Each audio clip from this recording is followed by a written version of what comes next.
And in his speech at Parliament's opening yesterday, President Tony Tan made a call to prevent a new fault line from forming between local-born Singaporeans and recent immigrants. Observers say this suggests that Singapore's immigration policy has failed to gain a receptive audience among native Singaporeans. They say the key is in getting buy-in and that immigration issues must feature in policy planning exercises. More from Imelda Saad.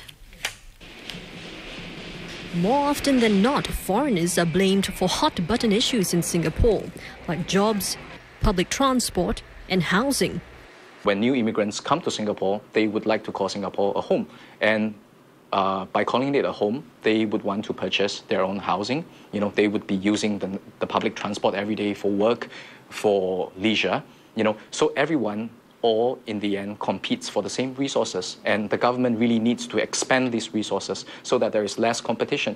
And then when that happens, we will not be pointing fingers again. When I first started here, there's really not much of an issue about the work that is offered for foreigners. Then I observed recently that it becomes much of a concern.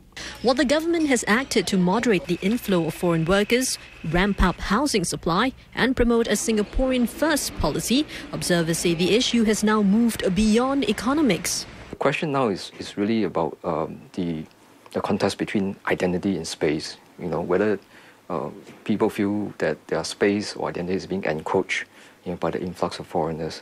Dr. Leong says the issue will move upstream, particularly for immigrants who stay on a long-term basis. Meaning to say that it will stray into areas where it's not just, you know, a disagreement on certain issues, but a disagreement on fundamental values and social attributes. For example, you know, whether immigrants, PRs or second-generation citizens, whether they would see NS as a rite of passage.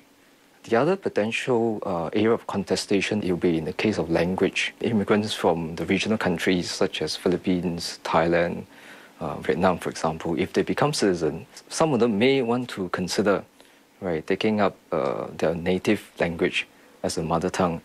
While there are many programs out there to help new immigrants settle in, observers say it works both ways, meaning that Singaporeans too should reach out in understanding the culture and forming friendships with their new neighbours. Observers add that the National Integration Council, tasked with promoting social integration, needs to ramp up its efforts.